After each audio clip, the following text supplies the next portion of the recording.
The road that brought them to Philippi was among the finest in all the empire. The Via Egnatia stretched like a stone ribbon across the provinces of Macedonia, connecting the Adriatic coast to the threshold of Asia, carrying legions and merchants and pilgrims across terrain that would otherwise have taken weeks to navigate. Roman engineers had carved it through mountains and laid it across marshlands, a testament to the ambition that had conquered the known world. And now, in the spring of what later generations would reckon as the year 50, 4 weary travellers walked its final miles toward a city that would change everything.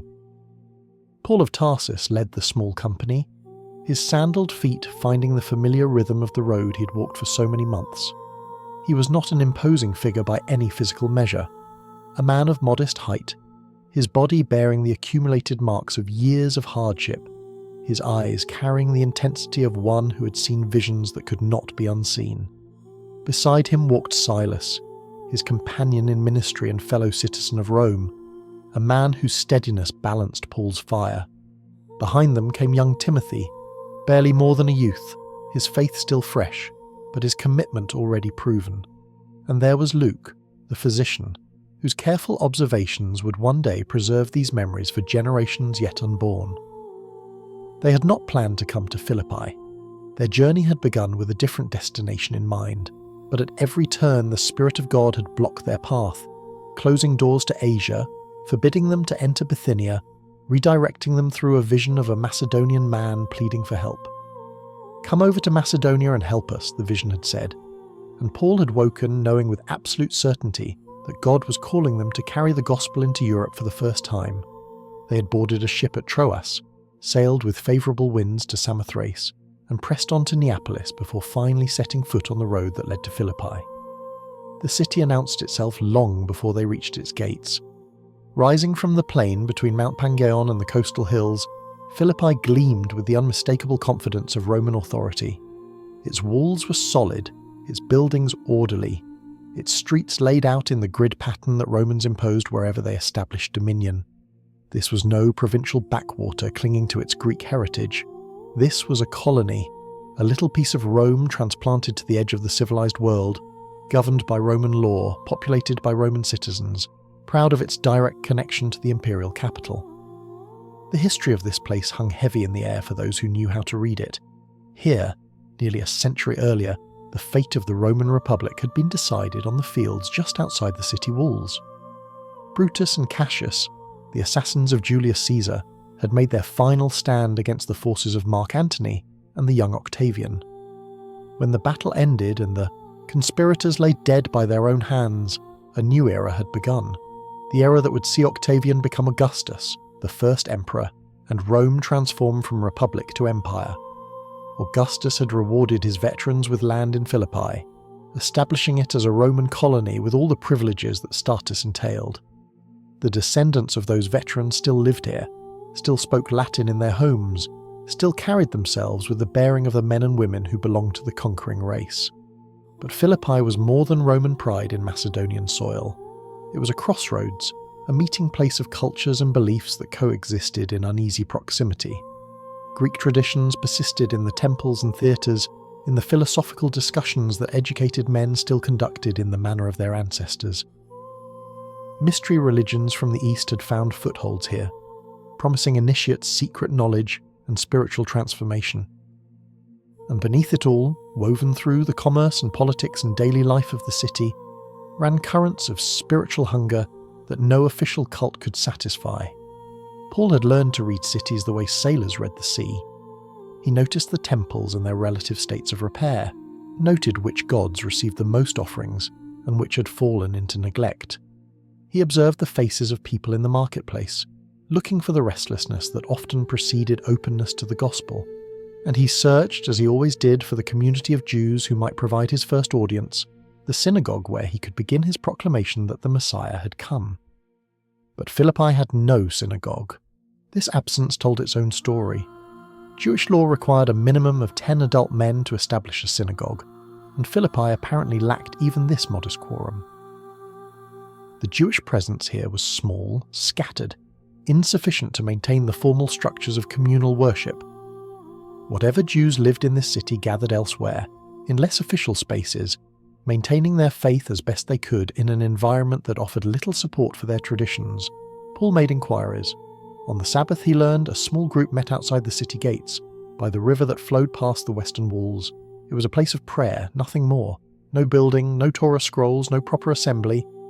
Just a handful of faithful souls gathering by the water to remember the God of their ancestors. It was there that Paul and his companions went on their first Sabbath in Philippi, following the path down to the river, looking for whoever might be gathered.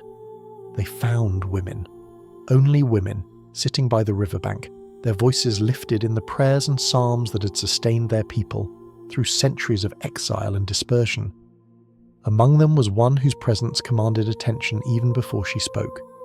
Her name was Lydia, and she had come to Philippi from Thyatira, a city in Asia Minor renowned for its purple dye. She was a dealer in purple cloth, luxury goods that only the wealthy could afford, fabrics that spoke of status and power in a world where colour itself was a mark of distinction. The dye came from the murex shellfish, harvested by the thousands, each one yielding only a few drops of the precious pigment. To trade in purple was to trade in wealth, and Lydia had clearly prospered in her business. But wealth had not satisfied her soul.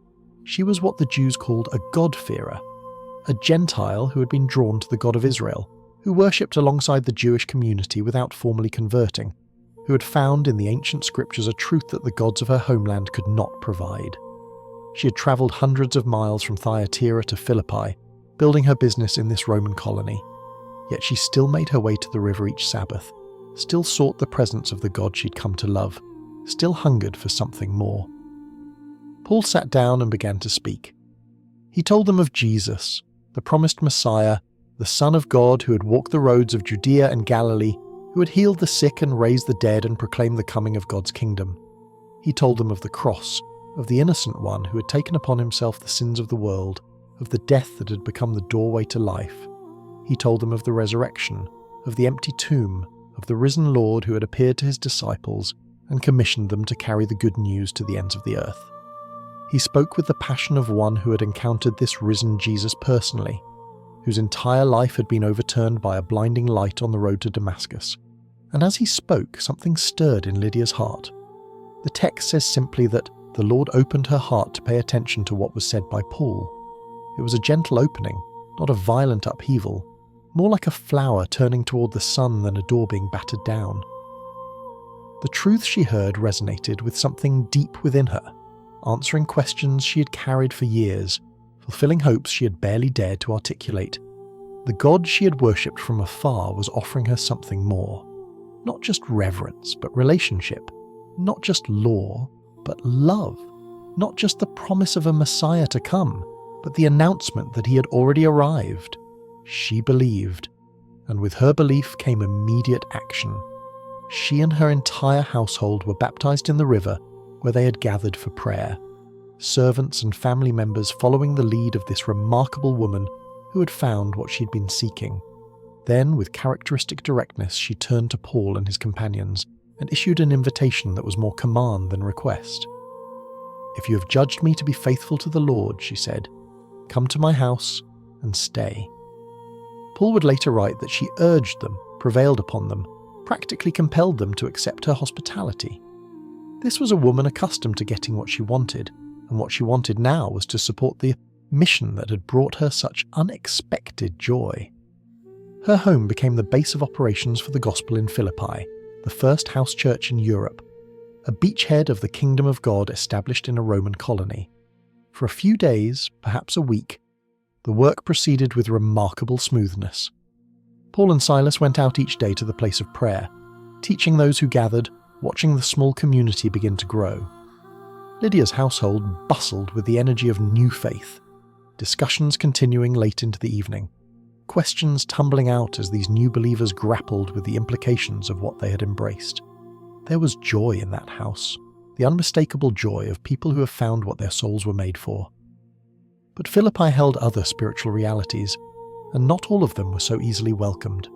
She appeared without warning on the streets where Paul and his companions walked, a young woman, a slave girl, her eyes holding a strange intensity that set her apart from the crowds around her. She was known throughout the city, this girl, though not by her own name. She was known by what possessed her, a spirit of divination, what the Greek text calls a Python spirit, evoking the serpent of Delphi and the oracles that had shaped Greek religious practice for centuries. She could tell fortunes, reveal secrets, speak truths that no ordinary person could know.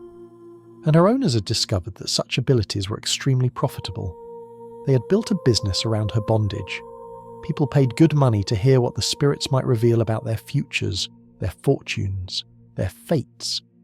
The girl was an asset, a revenue stream, a thing to be exploited rather than a person to be loved. Whatever her life had been before the spirit took hold of her, it had long since disappeared into the endless cycle of performance and profit. She belonged to her owners in body, to the spirit in soul, and to herself not at all. When she saw Paul and his companions, something in her, or something using her, recognized what they were. She began to follow them through the streets, her voice rising above the noise of the marketplace, crying out words that were technically true but profoundly unsettling. "These men are servants of the Most High God, who proclaim to you the way of salvation." She shouted it again and again, day after day, trailing after them like a shadow they could not shake. The words themselves were accurate. They were servants of God, they were proclaiming salvation. But they came from a source that turned truth into torment. The spirit within her recognized the spirit within them, and the confrontation playing out in the streets of Philippi was merely the visible edge of a conflict that extended far beyond what human eyes could see. Paul endured it for many days. The text suggests he tried to ignore her, tried to continue his work without engaging the darkness that followed him. But the shouting continued, the girl's voice, growing hoarse, her presence becoming a constant distraction from the message he was trying to share.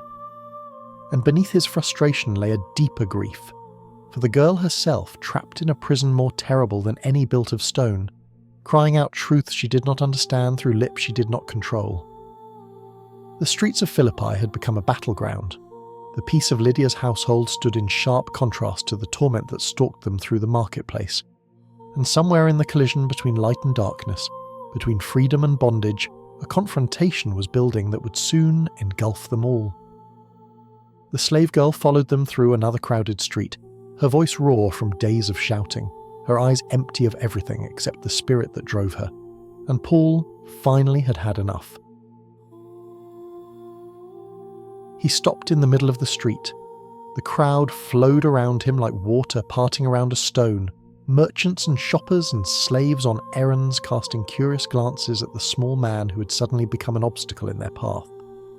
Silas stopped beside him, sensing the shift in his companion's demeanour, recognizing the set of Paul's jaw that signalled a decision had been made. Behind them, the slave girl continued her relentless proclamation, her voice cutting through the ambient noise of the marketplace. "These men are servants of the Most High God, who proclaim to you the way of salvation." Paul turned. The movement was deliberate, weighted with an authority that had nothing to do with physical stature or social position. He faced the girl directly, looking past the vacant stare, past the spirit that had commandeered her voice, seeing for the first time, or perhaps finally allowing himself to acknowledge what he had seen all along. The human being trapped beneath the possession. She was young, far too young for the weariness that lined her face. Her clothing marked her as a slave, her manner as one who had long since abandoned any hope of autonomy. The spirit that spoke through her had made her valuable to her owners, but it had stolen everything that made her a person. For days, Paul had tolerated her following, her shouting, her unwanted testimony. He had tried to focus on the work at hand, on the growing community of believers, on the teaching that needed to be done. But something had shifted in his spirit, a rising indignation not at the girl but at what held her captive, a holy anger at the powers of darkness that enslaved human souls for their own purposes. The Python spirit recognized the servants of God and proclaimed it to the streets of Philippi. Very well, let it also recognize their authority. Paul spoke directly to the spirit, his voice carrying the calm certainty of one who knew exactly who stood behind his words. "I command you in the name of Jesus Christ to come out of her." The effect was immediate and absolute. There was no gradual fading, no prolonged struggle, no dramatic convulsions of the sort that sometimes accompanied such deliverances. One moment the spirit was there, speaking through her, controlling her, defining her existence. The next moment it was gone, cast out by a power it could not resist, expelled by the name that carried authority over every principality and power in the unseen realm. The girl staggered slightly, as if a weight she had carried so long she no longer noticed it had suddenly been lifted from her shoulders. And then her eyes changed. The vacancy that had haunted her gaze gave way to something else. Confusion at first, as one waking from a long and troubled dream, then a dawning awareness that something fundamental had shifted in her reality. The voice that had compelled her to shout was silent. The presence that had occupied the deepest places of her being was absent. For the first time in years, perhaps for the first time in her life, she was alone in her own mind. She began to weep. The tears came quietly, without the dramatic proclamations that had characterized her possessed state. They were the tears of relief so profound it could only express itself in the most basic human response to overwhelming emotion. She did not understand what had happened. She barely understood who this man was who had spoken the words that set her free, but she knew that something terrible had ended. The chains around her heart, invisible but heavier than iron, had been broken. Paul watched her for a moment, and in his eyes there was a tenderness that belied the stern authority of his command. He had seen many deliverances in his years of ministry, had witnessed the power of Jesus' name-break bondages of every kind. But it never became routine. Each soul set free was a victory. Each captive released a reminder that the gospel was not merely information to be believed, but power to be experienced. This girl, whose name the scriptures do not record, had just been transferred from one kingdom to another, from darkness to light, from slavery to freedom, from the dominion of spirits to the household of God. But not everyone watching saw a miracle. Some saw only a disaster. Her owners had been tracking her from a distance, as they always did when she wandered the streets performing her profitable proclamations. They had watched the strange interaction with growing unease, had seen the moment when the Jewish stranger spoke to her with such inexplicable authority, had witnessed the immediate transformation that followed. And as the realization of what had happened began to crystallize in their minds, their faces darkened with a fury that had nothing to do with the girl's well-being and everything to do with their own financial interests. The spirit was gone. The python that had made her valuable, that had drawn paying customers from across the city, that had turned their slave into a source of steady income, it had been cast out by this foreign troublemaker, and with it had vanished their entire business model. They did not see a young woman freed from torment. They saw an asset stripped of its value, an investment rendered worthless, profits evaporating like morning mist before the rising sun. Their reaction was as swift as it was calculating. In a city governed by Roman law, with Roman magistrates eager to maintain order and Roman citizens proud of their colony's direct connection to the imperial capital, certain accusations carried particular weight. Jews were viewed with suspicion throughout the empire. Tolerated? Yes. Protected by ancient legal exemptions, but never fully trusted. They kept to themselves, refused to participate in the civic religion, maintained customs that seemed bizarre and exclusionary to their neighbours, and in a colony as proudly Roman as Philippi, where veterans and their descendants still cherished their identity as conquerors, appeals to anti-Jewish sentiment could be remarkably effective. The owners seized Paul and Silas, not Timothy, not Luke, but the two who had been most visible, most associated with the exorcism, most clearly responsible for what had just occurred. They dragged them through the streets toward the agora, the marketplace that served as the commercial and civic heart of the city. This was where business was conducted, where news was exchanged, where crowds gathered and opinions formed. It was also where the magistrates held court, dispensing justice under the watchful gaze of the Roman standards that proclaimed whose authority truly governed this place. The accusations came fast and loud, designed not to inform but to inflame.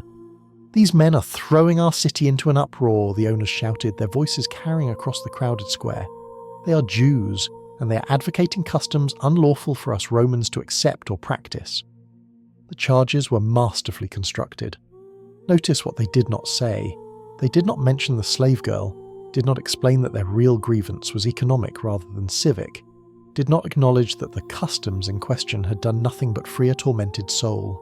Instead, they wrapped their personal outrage in the language of public concern, transforming a private loss into a matter of community safety.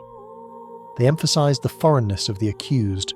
They are Jews, knowing exactly what buttons that would push in a Roman colony, and they invoked the spectre of illegal religious innovation, a charge that could resonate with authorities tasked with maintaining the traditional order.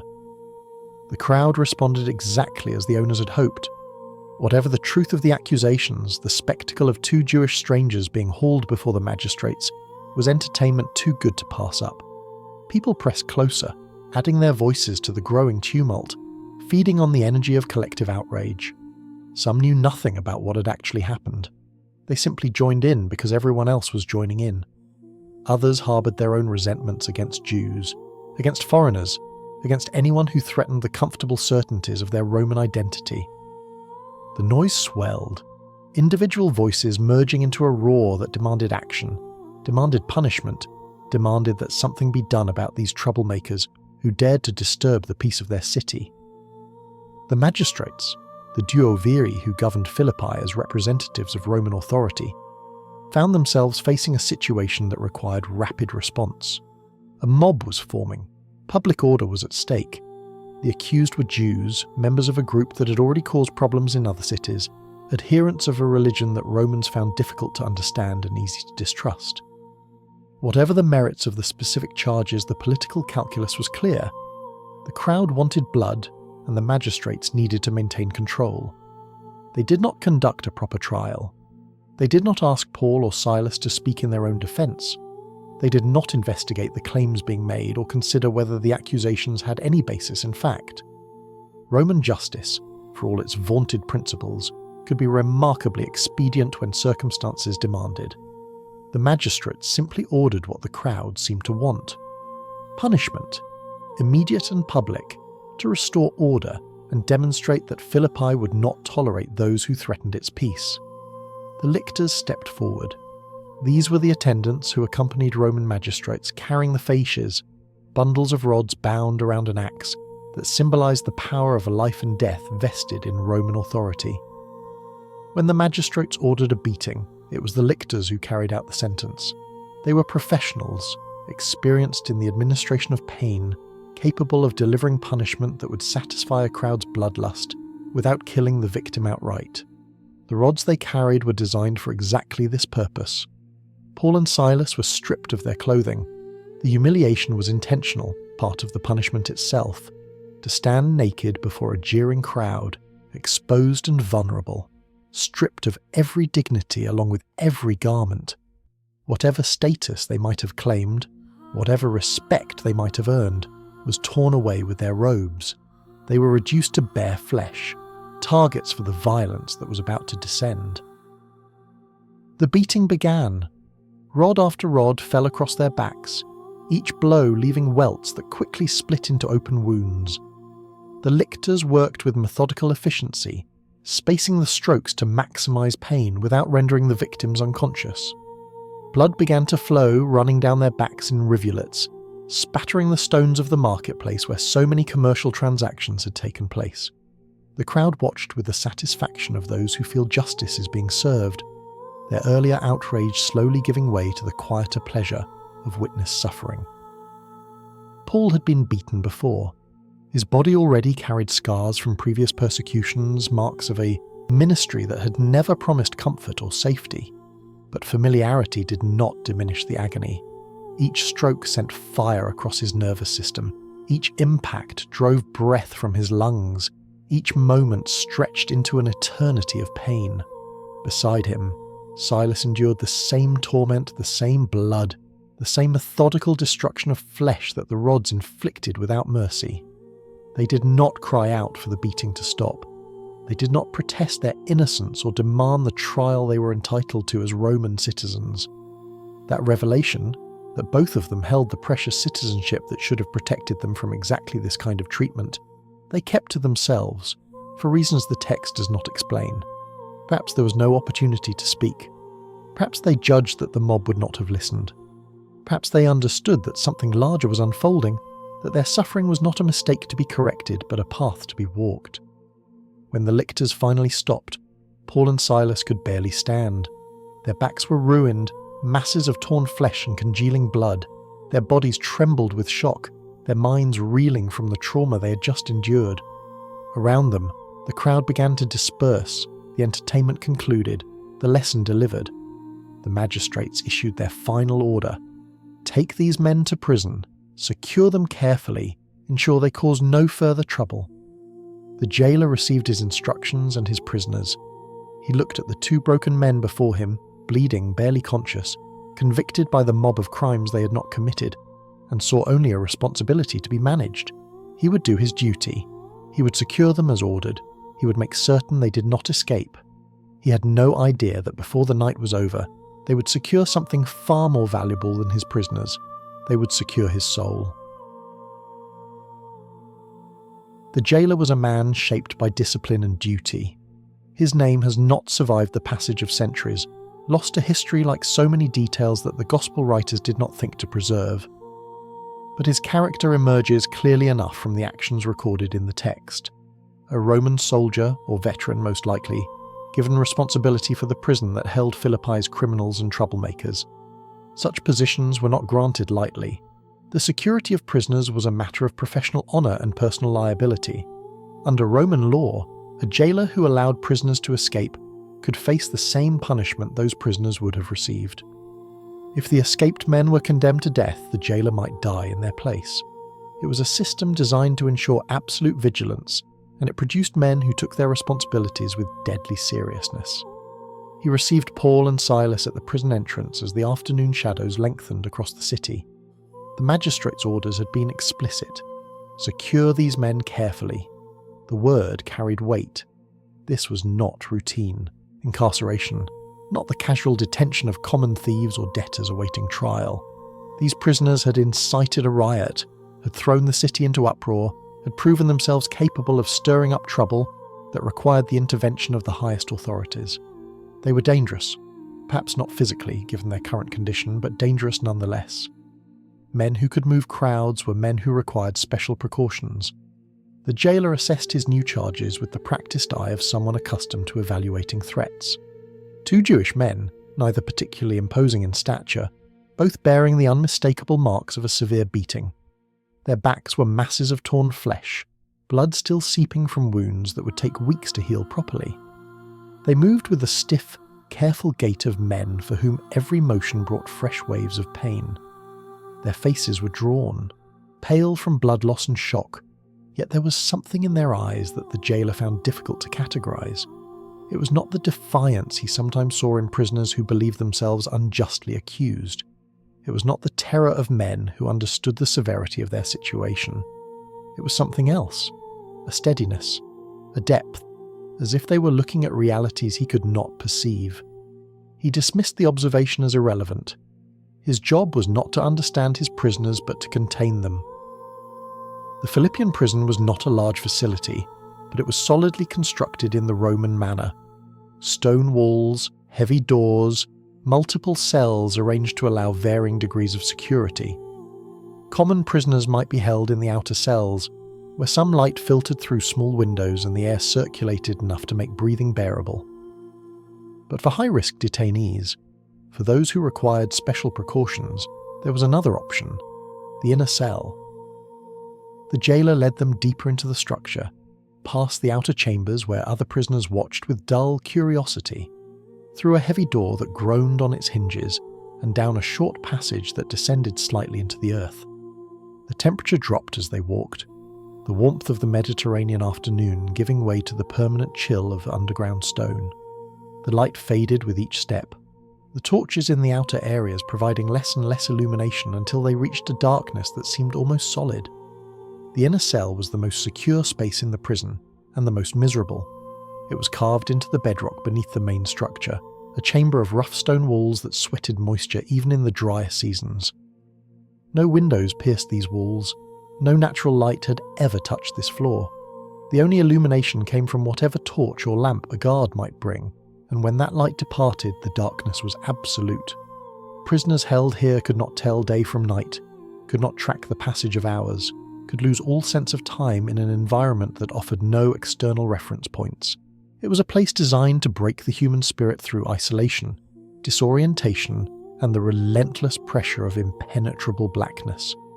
The jailer pushed them inside and set about the final element of their securing, the stocks. These were not mere restraints, but instruments of torture in their own right. Heavy wooden beams with holes cut for the ankles, the stocks forced prisoners into positions of maximum discomfort and vulnerability. The holes could be set at varying distances, stretching the legs painfully apart, making any movement an exercise in agony. Once locked in place, a prisoner could not stand, could not lie down properly, could not find any position that offered relief. The stocks transformed imprisonment from mere confinement into active, ongoing suffering. The jailer secured their feet with the efficiency of long practice, adjusting the wooden beams, checking the locks, ensuring there was no possibility of escape or self-harm. He did not speak to them beyond the minimum necessary commands. He did not offer water for their thirst or treatment for their wounds. Such mercies were not part of his instructions, and he was a man who followed instructions precisely. When he finished, he took his torch and withdrew, the heavy door closing behind him with a sound of grinding stone and clanging iron. And then the darkness came. It descended upon them like a physical weight, pressing against their eyes, filling the space where light had been with an absence so complete it seemed almost malevolent. Paul could not see his own hands. He could not see Silas beside him, though he could hear his companion's laboured breathing. He could not see the walls that enclosed them, or the floor beneath them, or anything at all. The world had been reduced to sensation, the cold of the stone, the pain of their wounds, the awkward strain of the stocks, and above all the darkness that swallowed everything. The silence was nearly as profound as the blackness. The thick walls muffled sounds from the outer prison, and the other prisoners had learned that the inner cell was a place of special punishment, not a place for conversation or complaint. Occasionally, muted noises filtered through, a distant cough, the rattle of chains, footsteps passing somewhere above, but these only emphasized the isolation, reminders of a world that continued without them, indifferent to their suffering. Paul shifted slightly, trying to find a position that eased the pressure on his shredded back, and fresh fire raced across his nerve endings. The wounds had begun to stiffen in the hours since the beating, the blood congealing into scabs that cracked and bled anew with every movement. Lying against the cold stone was agony. Sitting upright was agony. There was no position that was not agony.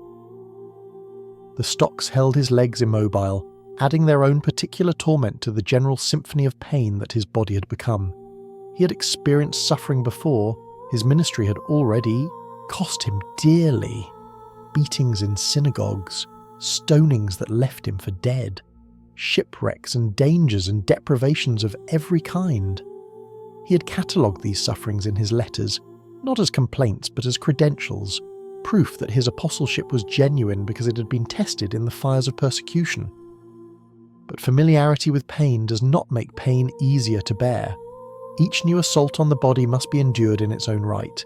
Each fresh wound must be suffered through without the comfort of knowing exactly when it will heal. In the darkness of that inner cell, Paul hurt in ways that defied description, and no amount of prior experience could take that hurt away. Beside him, Silas was enduring the same torment.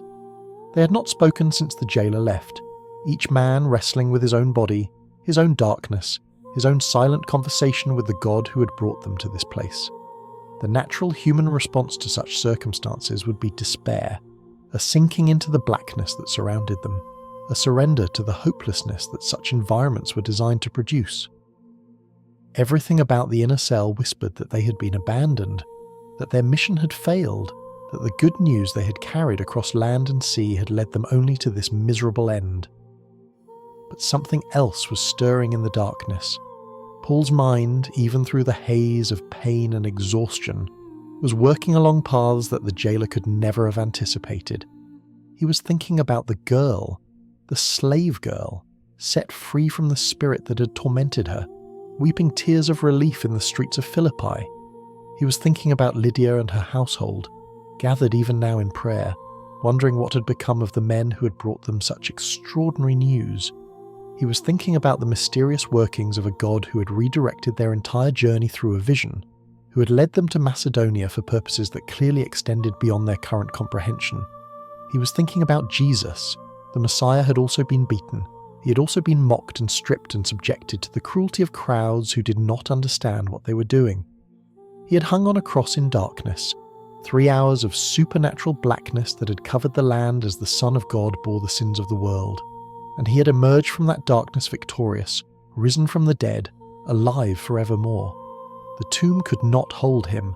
Death could not defeat him. And if that was true, then this prison cell, however dark and painful, was not the end of the story. The shift in Paul's spirit was subtle at first, a turning away from the circumstances that surrounded him, toward the truths that transcended them. The darkness was real, but it was not ultimate.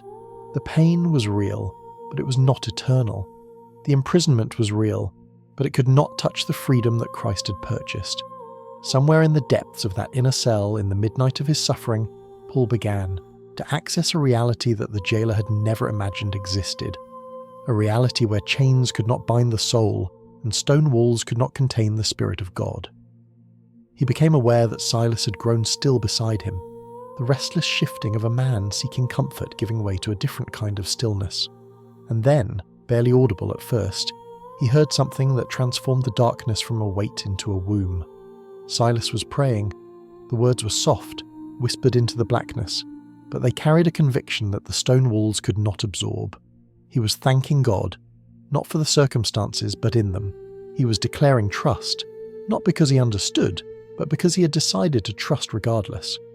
The prayers rose like incense in the darkness, invisible but fragrant, reaching toward a throne that no Roman prison could obstruct.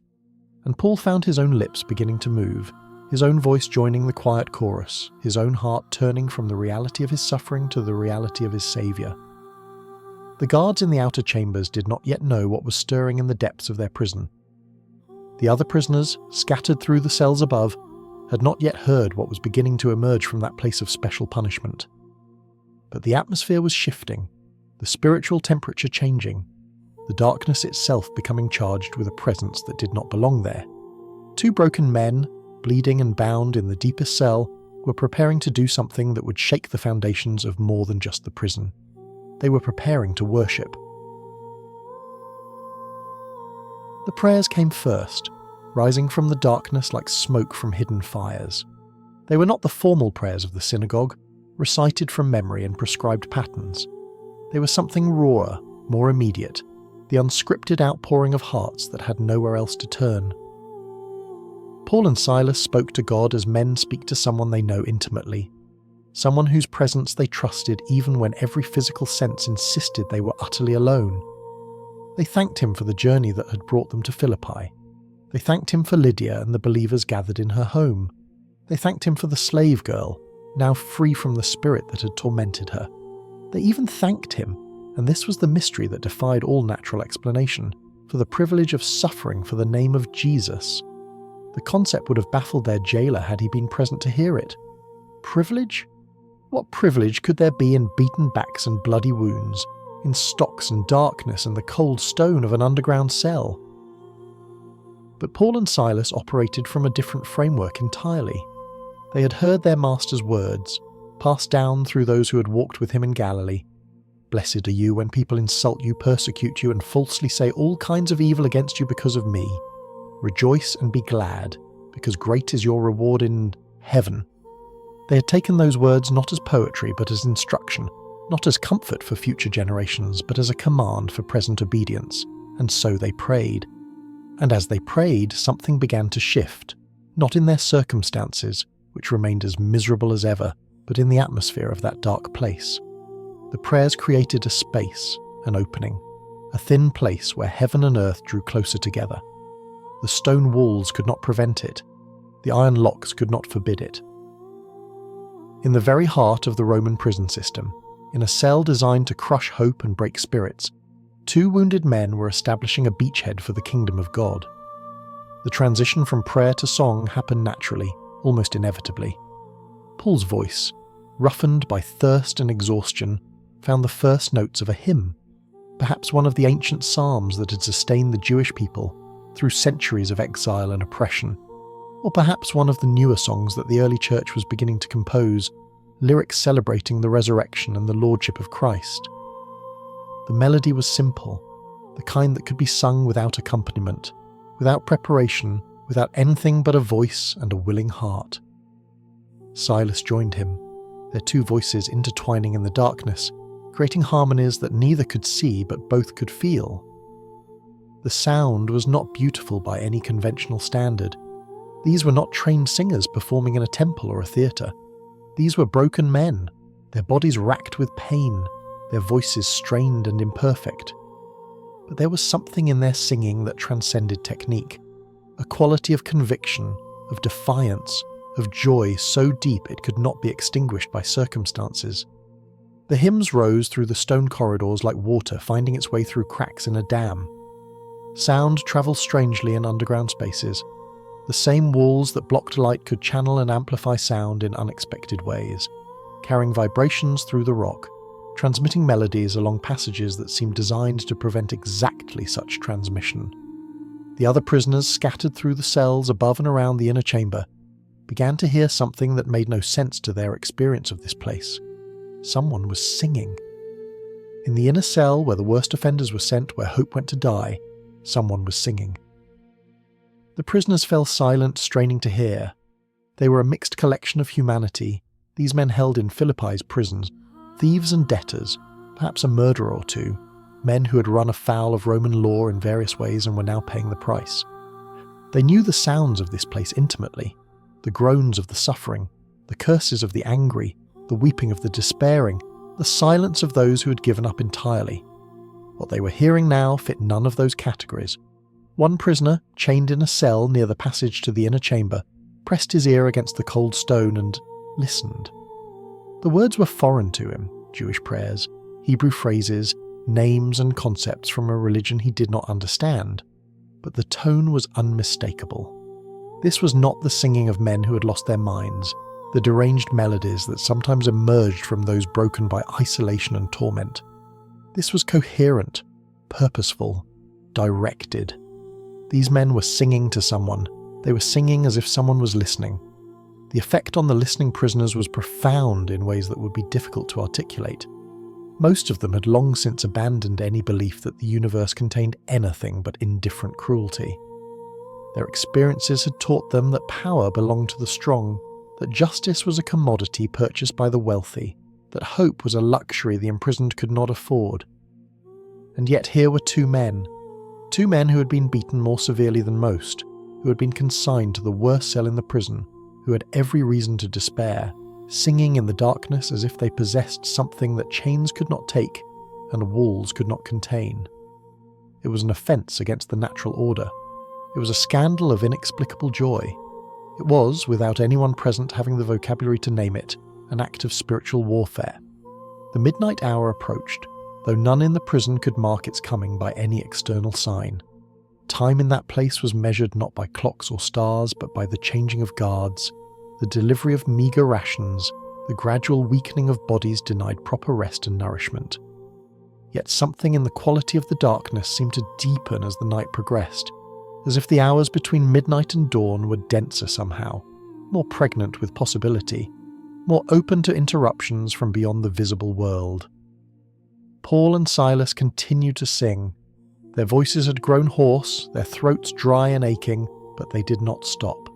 Song followed song, hymn followed hymn, praise building upon praise in an ascending spiral that seemed determined to reach heaven itself. They sang of God's faithfulness to his people. They sang of deliverance from Egypt, of protection in the wilderness, of the steadfast love that endured forever. They sang of the Messiah, the suffering servant who had borne their griefs and carried their sorrows, who had been wounded for their transgressions and bruised for their iniquities. They sang of resurrection, of the empty tomb, of death defeated and life triumphant. The other prisoners had stopped moving entirely. The usual sounds of prison life, the shifting of bodies seeking comfort, the muttered conversations, the occasional shouts and arguments, had all ceased. Every ear was turned toward the inner cell, every attention fixed on the impossible music rising from the depths. Some felt the first stirrings of emotions they had thought long dead. Wonder, curiosity, something that might almost have been hope. Others felt only confusion, unable to reconcile what they were hearing with everything they knew about how the world worked. But none of them could ignore it. The singing demanded a response, even if that response was only silent attention. In the darkness of his own cell, one prisoner found tears streaming down his face, and he could not have explained why. What Paul and Silas were doing in that midnight hour was more than personal devotion, more than individual coping with difficult circumstances. They were engaging in an act of cosmic significance, participating in a reality that extended far beyond the walls of their prison. The scriptures they knew spoke of a heavenly realm where angels sang endless praises before the throne of God, where the worship of creation rose like incense before the Creator. By adding their voices to that eternal song, even from the depths of a Roman dungeon, they were declaring allegiance to a kingdom that no earthly power could overthrow. Their praise was also proclamation. Every hymn that rose through the stone corridors announced truths that Rome did not recognize, and Philippi's magistrates could not control. They sang of a God more powerful than Caesar, of a saviour more worthy than any emperor, of a kingdom more enduring than any colony or province or empire. The other prisoners heard these declarations whether they understood them or not. The guards, if any were close enough to listen, heard them too. The very stones of the prison, built to contain and punish, were being repurposed as resonating chambers for the gospel. And somewhere beyond the material world, in dimensions that human eyes cannot perceive, the singing was having effects that would only become visible in the moments to come. The spiritual realm is not separate from the physical, but interwoven with it, and what happens in one inevitably affects the other. Prayers and praises are not merely psychological exercises for the comfort of those who offer them. They are transactions with eternal significance, movements in a cosmic dance between creator and creation. When Paul and Silas raised their voices in that midnight darkness, they were doing more than expressing their faith, they were activating it, releasing power into a situation that seemed completely devoid of possibility. Heaven was listening, heaven was responding, and heaven was about to move. The stones beneath them had stood for decades, solid and immovable, foundations laid by Roman engineers who knew their craft. The walls around them had witnessed countless prisoners come and go, had absorbed screams and whispers and the silence of despair without ever shifting from their places. The locks on the doors had never failed, the chains had never broken, the stocks had never released their grip except at the command of authorized hands. All of that was about to change. Paul's voice was failing now, reduced to little more than a rough whisper, but still he sang. Silas matched him, breath for laboured breath, note for strained note. The prisoners remained frozen in their positions, caught in a spell they could not name, waiting for something they could not identify. The midnight hour had arrived, and deep beneath the earth, in places where no human eye could see, something was beginning to move. The first tremor was almost imperceptible, a vibration so subtle that it might have been mistaken for the pounding of a distant drum or the rumble of heavy carts passing through the streets above. Paul felt it through the stone floor where his wounded back pressed against the cold surface, a faint shuddering that registered more in his bones than in his conscious awareness. For a moment he thought it was his own body trembling, the accumulated exhaustion and pain finally overwhelming his nervous system. Then the second tremor came, and there was no mistaking it for anything natural. The ground heaved beneath them like a living thing, a violent upheaval that seemed to originate from the very core of the earth. The walls of the inner cell, carved from solid bedrock that had stood unmoved for generations, began to shake with a fury that defied their massive weight. Dust rained down from cracks that appeared in the ceiling, filling the darkness with particles that choked the lungs and stung the eyes. The sound was overwhelming, a deep, grinding roar that seemed to come from everywhere at once, as if the earth itself were crying out in response to the prayers and praises that had been poured into its depths. Paul braced himself as best he could, his hands gripping the edges of the stocks that still held his feet immobile. Beside him, Silas had gone rigid, every muscle tensed against the chaos that had suddenly engulfed them. The darkness that had been their constant companion was now alive with motion, with sound, with a power that transcended anything they had experienced in all their years of ministry. This was not a natural earthquake, not the random shifting of tectonic plates that occasionally troubled this region of the empire. This was intervention. This was answer. This was God. The stocks that had held them fast throughout the long hours of the night suddenly gave way. The wooden beams that had been locked around their ankles split apart as if struck by invisible axes, the iron fastenings that had secured them wrenching free from their moorings. Paul felt his legs come loose and nearly cried out from the rush of blood returning to limbs that had been compressed for so long. The relief was immediate and overwhelming, the sudden absence of that particular torment almost disorienting after hours of constant pain. But the earthquake was not finished. Throughout the prison, in every cell and corridor, the same impossible liberation was unfolding. Chains that had bound prisoners to walls were snapping like threads. Locks that had never failed were springing open. Doors that had been barred and bolted were flying wide, their hinges twisted, their frames shattered by forces that no human strength could have produced.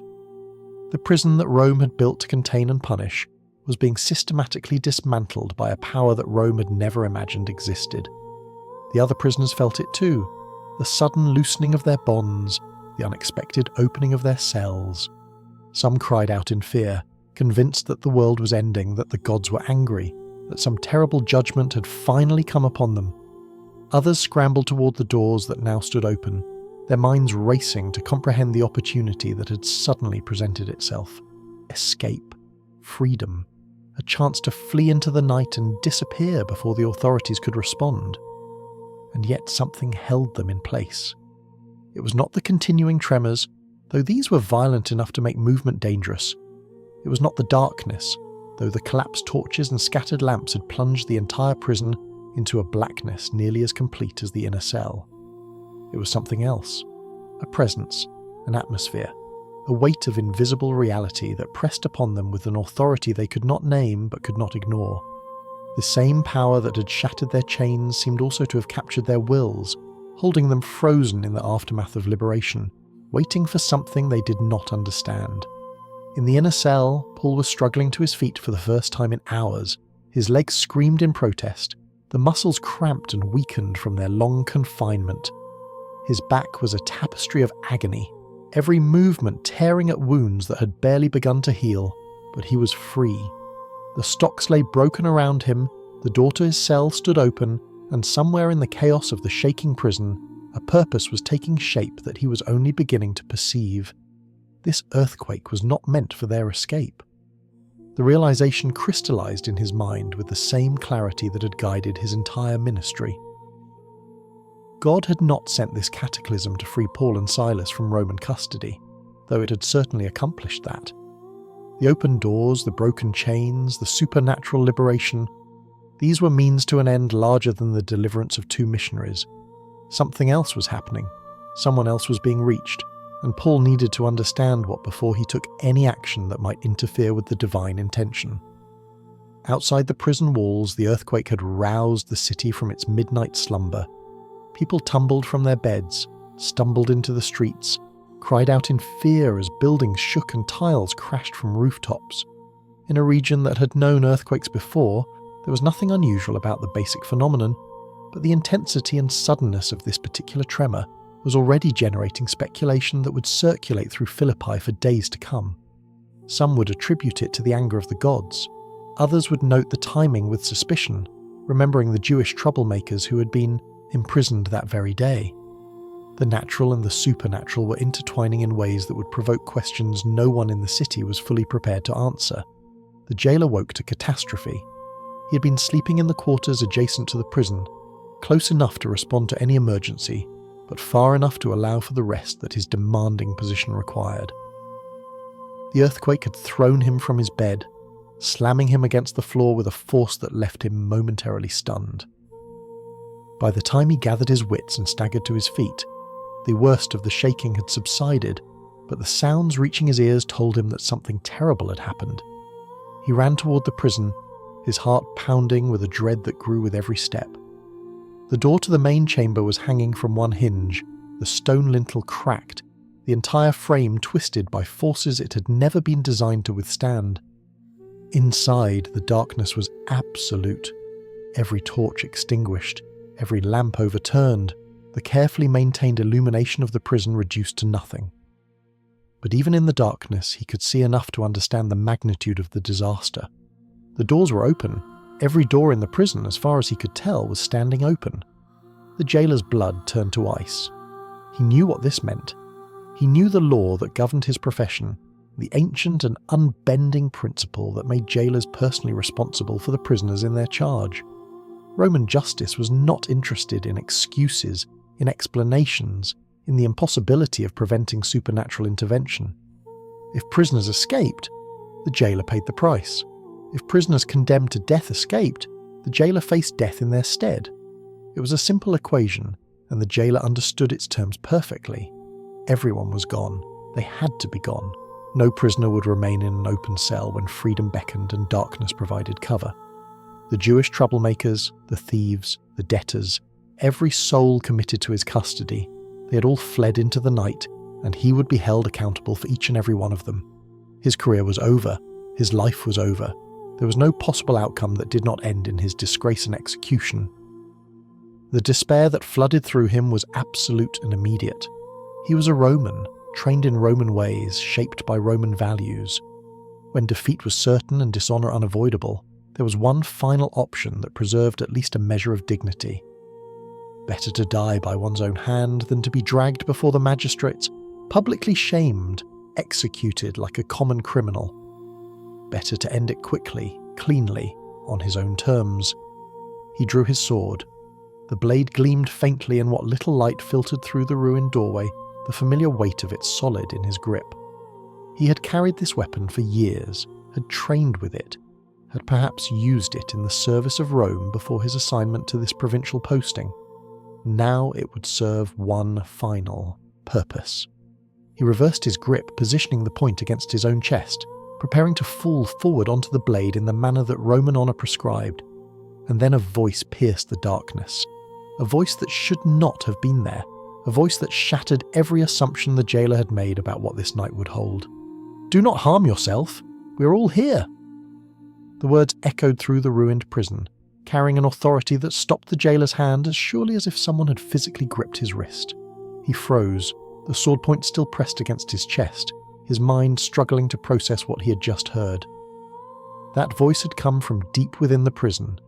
That voice belonged to one of the Jewish prisoners, the ones who had been beaten and confined to the inner cell. That voice was announcing something impossible. "We're all here. Not I am here. We. All. Every prisoner in the facility, every soul who should have fled at the first opportunity, every person with every reason to disappear into the chaos of the night. They were all still present. No one had escaped. The open doors had not emptied the prison. The miracle that had shattered their chains had not scattered them to the winds. The jailer called for lights, his voice cracking with an emotion he could not name. Servants came running with torches, their flames casting wild shadows across the devastated interior of the prison. And as the light spread through the corridors, revealing cell after cell, the jailer saw the truth with his own eyes. They were all there. Every prisoner remained in place or near their places, as if held by invisible bonds stronger than the iron that had previously confined them. Some stood in the doorways of their cells, looking out but not leaving. Others sat where the earthquake had left them, dazed and uncertain. And in the passage that led to the inner cell, standing upright despite wounds that should have made standing impossible, were the two Jewish men who had been the cause of all this trouble. Paul's eyes met the jailer's across the torchlit chaos, and in that gaze the jailer saw something that undid him completely. There was no anger in those eyes, no triumph, no recrimination for the harsh treatment he'd administered just hours before. There was only compassion, a depth of care and concern that the jailer had never encountered in all his years of service to Rome. This man had just saved his life. This man, beaten and bloody, freed by an earthquake that could only be called divine, had chosen to remain in prison rather than flee, and he had stopped the jailer from taking his own life with a shout that cut through darkness and despair alike. The jailer's sword clattered to the ground, forgotten. His legs gave way beneath him. the strength draining from his body as the enormity of what had happened began to penetrate his understanding. He was not a man accustomed to weakness, not someone who surrendered easily to emotion, but this was beyond anything his training had prepared him for, beyond anything his Roman worldview could explain. He fell to his knees before Paul and Silas, trembling from head to foot, the torchlight flickering across features that had shifted from despair to something that looked almost like awe. And from his lips came a question that would echo through the centuries, a question born from the collision of human emptiness with divine power, a question that contained within it the first stirrings of a faith he did not yet understand. "Sirs, what must I do to be saved?" The question hung in the torchlit air, raw and unguarded, stripped of every pretense that Roman dignity typically required. The jailer knelt in the rubble of his prison, his sword abandoned on the stones beside him, his body trembling with an intensity that had nothing to do with the aftershocks still occasionally rippling through the earth. He was a man undone, every certainty he had ever possessed shattered as thoroughly as the locks and chains that lay scattered around him.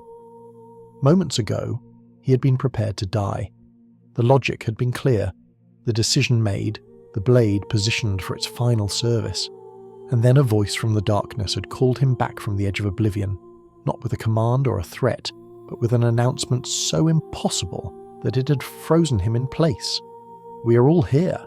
The prisoners he had been ready to die for losing had chosen not to leave. The men he had beaten and confined had called out to save his life. Nothing in his experience, nothing in his training, nothing in the entire framework of Roman values and expectations had prepared him for this. What must I do to be saved? The word he used, sozo in the Greek that was the common tongue of the Eastern Empire, carried layers of meaning that his conscious mind may not have fully grasped. It meant rescue, deliverance, preservation from danger. But it also meant healing, restoration, wholeness. And in the religious vocabulary that was beginning to spread through the empire with the Christian message, it meant something even deeper. Salvation in the ultimate sense. Rescue not merely from physical death, but from the spiritual death that separated humanity from its creator.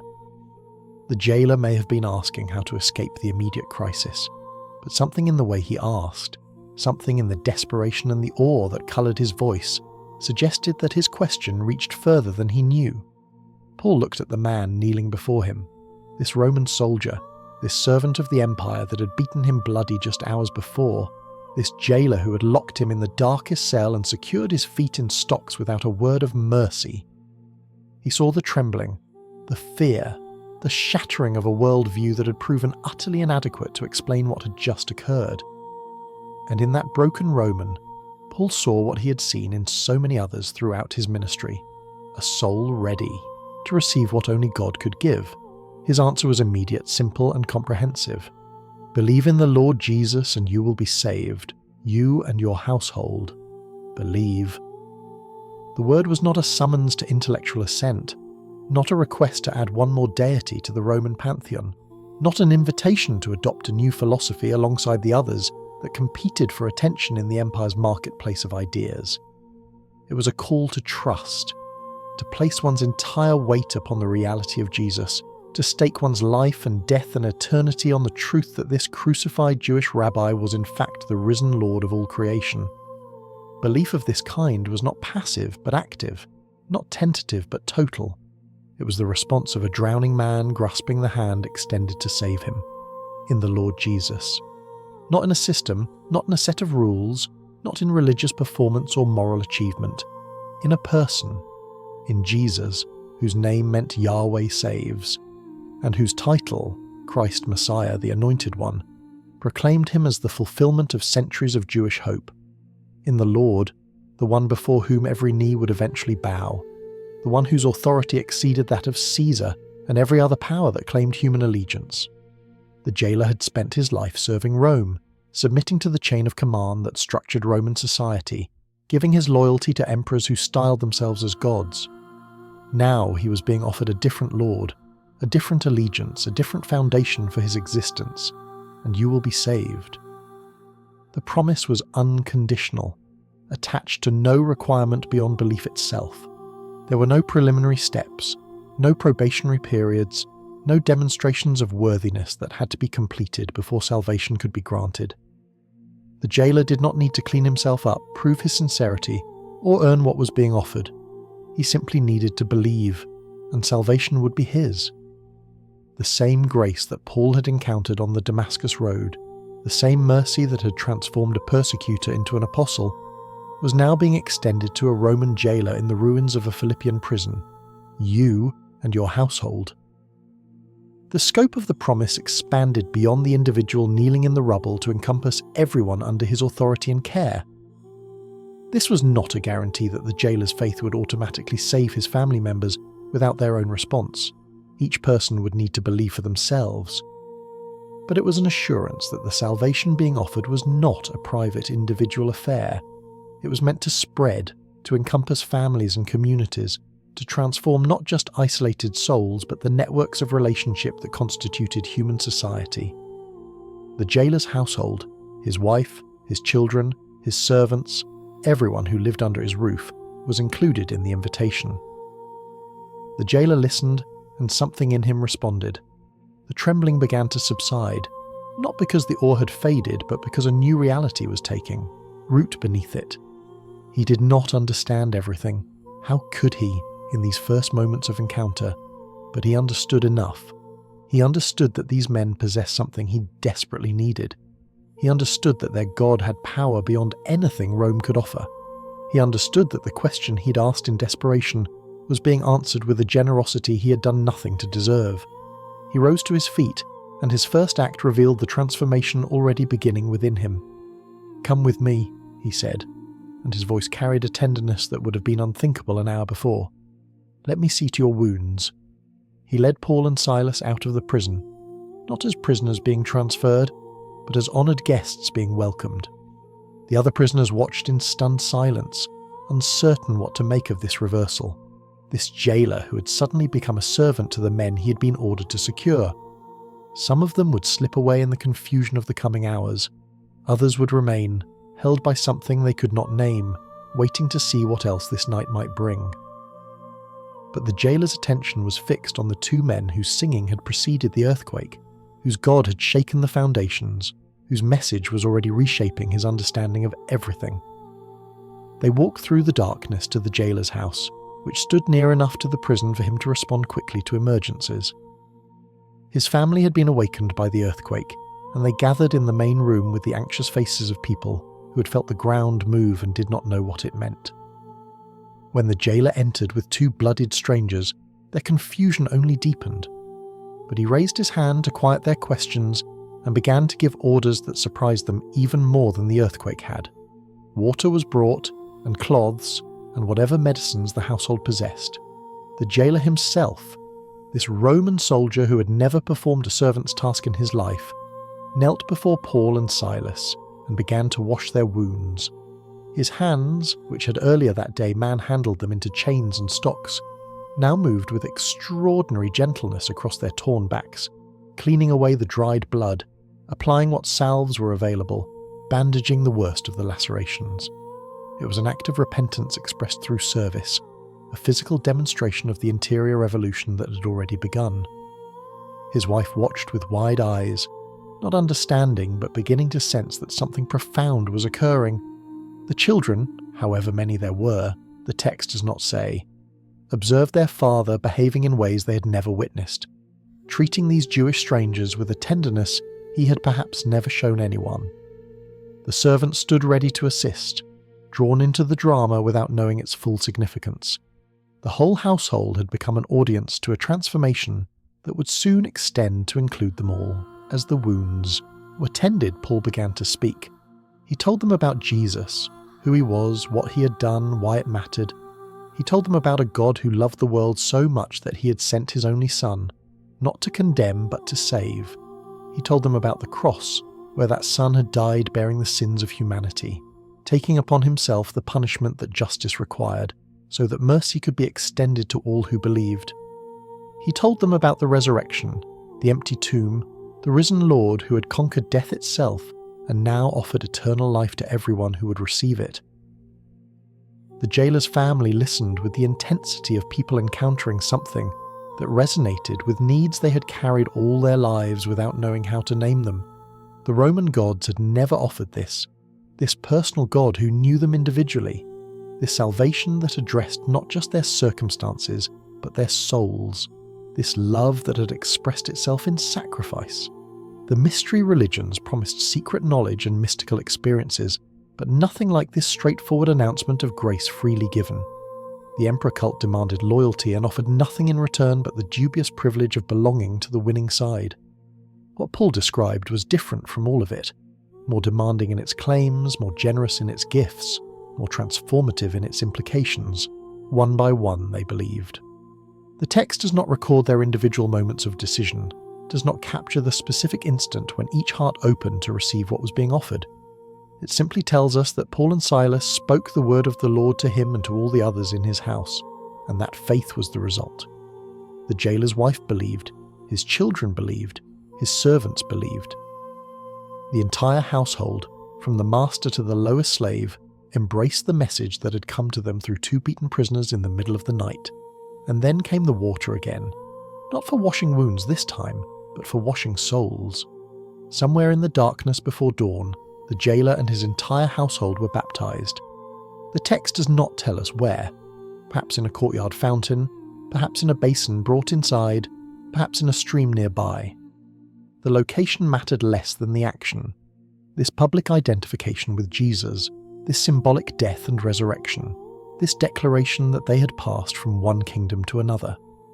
They went into the water as servants of Rome and emerged as citizens of heaven. They went in carrying the weight of their sins and came up with that burden lifted. They went in as individuals isolated by the structures of Roman society and came up as members of a family that transcended every earthly boundary. The jailer who had locked prisoners in darkness was now himself set free from a prison he had not even known he inhabited. When the baptisms were complete, the jailer brought Paul and Silas into his home and set a table before them. Food was prepared, whatever the household could provide at that hour, simple fare that became a feast by virtue of the joy surrounding it. They ate together, the jailer and his family and the two men who had been their prisoners just hours before. The barriers that Roman society carefully maintained between citizen and foreigner, between free and bound, between jailer and jailed, dissolved in the presence of a grace that recognized no such distinctions. The text says the jailer was filled with joy because he had come to believe in God, he and his whole household. It is a simple statement that contains a universe of meaning. Joy, not merely relief that the crisis had passed, not merely gratitude that his life had been spared, but joy, the deep and settled gladness that comes from finding what the soul was made for. He had asked what he must do to be saved, and he had received an answer that saved far more than his physical life. He had been rescued from an emptiness he had not known how to name, delivered from a darkness deeper than any prison cell, restored to a wholeness that Roman virtue had never been able to provide. Outside, the first hints of dawn were beginning to lighten the eastern sky. The night that had begun with beating and imprisonment, that had descended through darkness and despair, that had been shattered by earthquake and illuminated by impossible grace, that night was ending.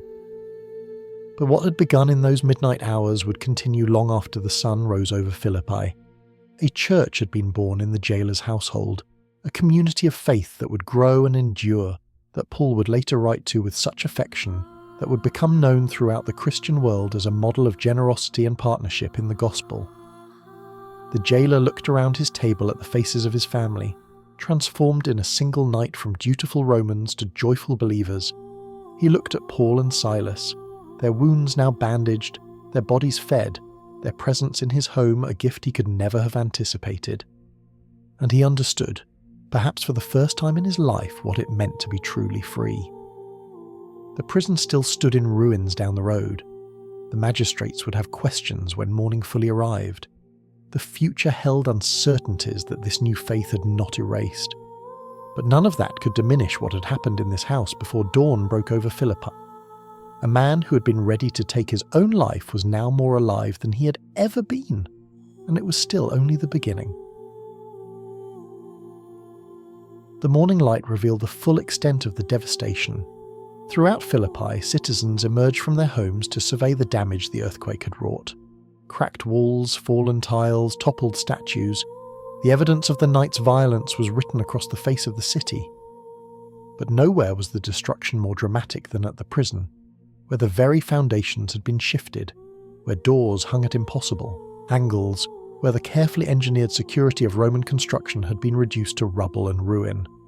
Word spread quickly through the streets.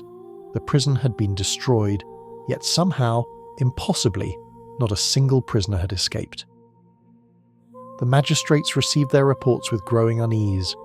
They had gone to bed satisfied that they had handled the disturbance efficiently, that the Jewish troublemakers had been properly punished and secured, that order had been restored to their colony.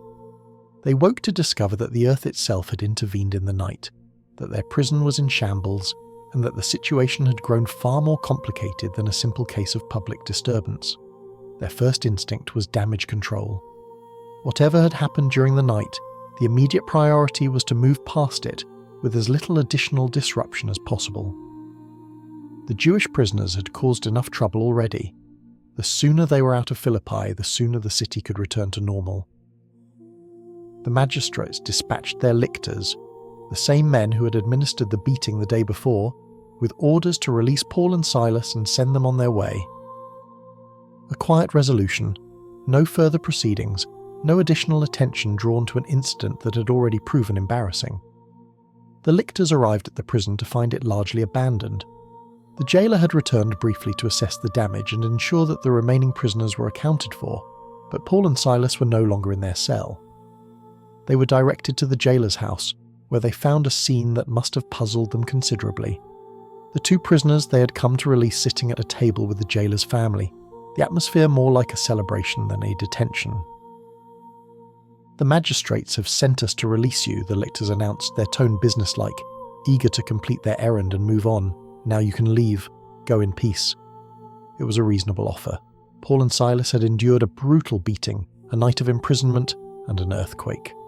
Any sensible person would have accepted the release gratefully and departed before the authorities could change their minds. The road out of Philippi was open. Their mission could continue elsewhere, and nothing required them to remain in a city that had treated them so harshly. But Paul was not finished with Philippi's magistrates.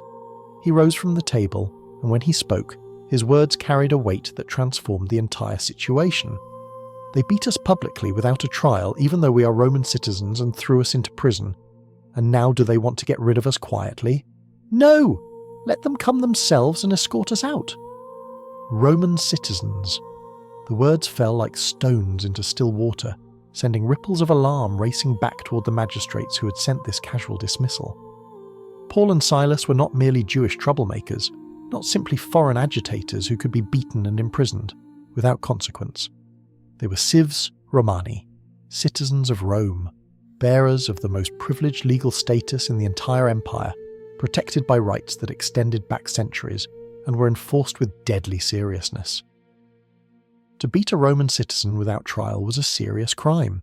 To beat one publicly, as Paul and Silas had been beaten, was worse still.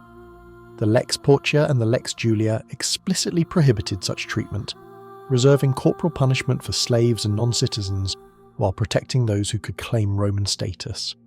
Magistrates who violated these protections could face severe consequences: removal from office, fines, even exile. The casual brutality of the previous day, which had seemed like efficient crowd control at the time, had suddenly become a potential career-ending scandal. The lictors hurried back to their masters with the news, and the magistrates' unease curdled into genuine fear. They had acted without inquiry, without trial, without any of the procedural safeguards that Roman law required when dealing with citizens.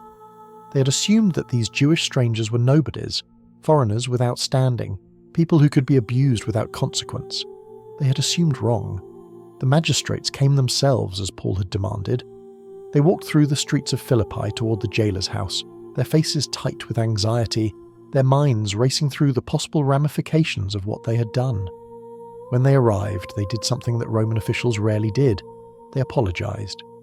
The text says they came to appease Paul and Silas, to mollify them, to smooth over the offense with whatever words and gestures might prevent the situation from escalating further. They also made a request. Please leave the city. It was not an order. They had lost the authority to give orders to these men, but an appeal. Philippi had been disturbed enough. The earthquake had unsettled everyone. The revelation of their legal blunder had unsettled the magistrates themselves. Surely it would be best for everyone if Paul and Silas simply moved on, continued their journey, left this colony to recover from the events of the past 2 days. Paul could have refused. He could have demanded formal proceedings, public vindication, official acknowledgement of the wrongs that had been done to him. Roman law would have supported such demands. His citizenship gave him leverage that he could have exploited to humiliate those who had humiliated him, to extract whatever compensation or retribution he desired. Instead, he accepted the apology and agreed to leave, but not immediately, and not without completing what he had come to do. He and Silas made their way to Lydia's house, where the small community of believers had been gathered in anxious prayer throughout the long night and the uncertain morning. News of the earthquake had reached them. News of the prison's destruction had reached them, but they had not known what had become of their teachers, whether Paul and Silas had survived, whether the mission that had begun so promisingly by the riverside had come to a violent end in a Roman dungeon. The relief that flooded through the household when Paul and Silas walked through the door was overwhelming. Lydia herself, this remarkable woman who had opened her home and her heart to the gospel, embraced them with the joy of someone welcoming loved ones back from the dead. The other believers gathered around, touching their arms, looking into their faces, reassuring themselves that these men were truly present, truly alive, truly delivered from the danger that had threatened to swallow them. But Paul and Silas had not come merely to celebrate their release. They had come to strengthen what had been planted, to encourage what had been born, to ensure that the church in Philippi would survive and thrive long after they departed. They gathered the believers together, Lydia and her household, the jailer and his family, whoever else had come to faith in those first remarkable days, and they spoke words of encouragement that would sustain this community through the challenges ahead. The church in Philippi was about to lose its founding apostles. Paul and Silas would move on to Thessalonica, to Berea, to Athens, to Corinth, continuing the missionary journey that would eventually establish Christian communities throughout the Roman world. They could not stay in any one place indefinitely. The scope of their calling was too vast, the need too great, but they could leave behind a foundation strong enough to bear the weight of what would be built upon it. They reminded the believers of what they had witnessed: a slave girl set free from spiritual bondage, an earthquake that had shaken a prison to its foundations, a jailer transformed from persecutor to brother in a single night. These were not random events, but signs of a God who was actively at work, who heard the prayers of his people, who moved in power when his purposes required it. The same God who had done these things would remain with them after Paul and Silas departed. The same power that had opened prison doors would open whatever doors needed to be opened for the gospel to advance. They also prepared them for suffering. Paul knew better than most that following Jesus did not guarantee a life free from hardship. He had the scars to prove it, not just from this beating, but from the many that had come before and the many that would come after. The believers in Philippi would face their own trials: social ostracism, economic pressure, perhaps even persecution from the same authorities who had beaten Paul and Silas. They needed to understand that such suffering was not evidence of God's absence, but often the context for his most powerful presence.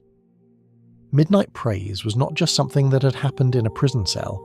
It was a posture, a practice, a way of engaging with difficulty that could transform any darkness into an opportunity for worship.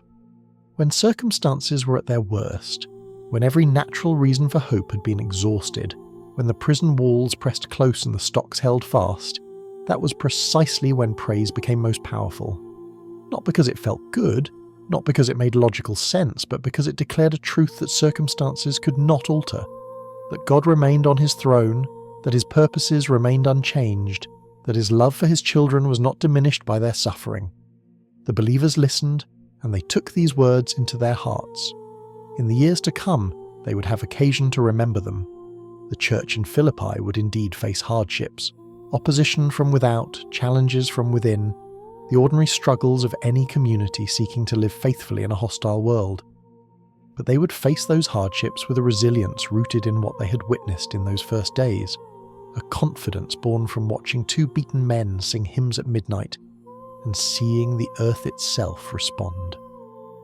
When the time came for departure, Paul and Silas left Philippi by the same road they had entered, the Via Egnatia, stretching westward toward Thessalonica and the next chapter of their journey. They left behind a community that would become one of the brightest lights in the early church, a congregation that Paul would later describe as his joy and crown, partners in the gospel who supported his ministry with a generosity unmatched by any other church. The letter he would eventually write to them, the Epistle to the Philippians, would become one of the most beloved documents in Christian scripture, a testament to joy in the midst of suffering, to partnership across distance, to the unbreakable bonds forged when people encounter Jesus together. Timothy and Luke remained in Philippi for a time, nurturing the young church, teaching the new believers, helping to establish the patterns of worship and community that would sustain them. The jailer returned to his duties at the prison, now rebuilt, but he returned as a different man, a man who knew that there were powers greater than Rome, doors that no lock could secure, freedoms that no chains could contain. Lydia continued her trade in purple cloth, but her home had become something more than a merchant's residence. It had become a sanctuary, a gathering place, the first house church in Europe. And the slave girl? The scriptures do not tell us what became of her. Perhaps she found her way to Lydia's house, drawn by the same grace that had set her free. Perhaps she discovered in the Christian community the family she'd never known, the dignity that her owners had denied her, the identity that the Spirit had stolen. We can hope. We can imagine her among the believers, her voice, no longer crying out truths she did not understand, but singing hymns she had chosen for herself, joining the worship that rose from that small community into the heavens. 2,000 years later, the story of that midnight in Philippi continues to resonate with those who hear it. Not because it promises that earthquakes will always come, that prison doors will always fly open, that suffering will always end in dramatic deliverance. Sometimes the chains remain. Sometimes the darkness persists. Sometimes the faithful sing their hymns and the walls stand unmoved. The stocks remain fastened. The morning brings no magistrates offering apologies and release. But the story endures because it reveals something about the nature of faith that transcends any particular outcome. It shows us that worship is not dependent on circumstances, that joy is not contingent on comfort, that the presence of God is not limited by the absence of visible deliverance. Paul and Silas did not sing because they knew an earthquake was coming. They sang because they knew who God was, regardless of what God might or might not do. Their praise was not a transaction, not a technique for manipulating divine intervention, but an expression of trust so deep that it could not be silenced by pain or darkness or chains. Prisons still exist, not always made of stone, but no less confining. Fear builds walls around human hearts. Regret forges chains that bind us to our past. Sorrow settles over souls like the darkness of an inner cell, blocking out light and hope and any sense of future possibility. Addiction, anxiety, shame, despair. These are the stocks that hold so many feet immobile, the locks that seem impossible to break, the sentences that appear to have no end. And yet, the God who moved at midnight in Philippi has not retired. The power that shook foundations and shattered chains has not been exhausted. The grace that transformed a suicidal jailer into a joyful believer has not been depleted. The same invitation that Paul extended in a ruined prison, "Believe in the Lord Jesus, and you will be saved," echoes still through the corridors of human history, reaching into every cell where captives languish, offering freedom to everyone who will receive it. The earthquake may not always come, but the presence always remains, and sometimes in the darkest watches of the night, when all natural hope has failed and only supernatural trust remains, a song begins to rise from wounded lips, a song of praise that defies every circumstance, that declares every truth, that opens doors that no human hand could move. Midnight is not the end of the story. It is often where the best part begins. The prison in Philippi lies in ruins now, its stones scattered across an archaeological site that tourists visit, without fully understanding what happened there. But the church that was born in that city, born from a businesswoman's open heart, a slave girl's deliverance, a jailer's desperate question, and two apostles' midnight praise, that church endures. It endures in every congregation that gathers to worship. It endures in every believer who chooses praise over despair. It endures in every soul that cries out, "What must I do to be saved?" And here's the answer that has never changed. Believe in the Lord Jesus, and you will be saved.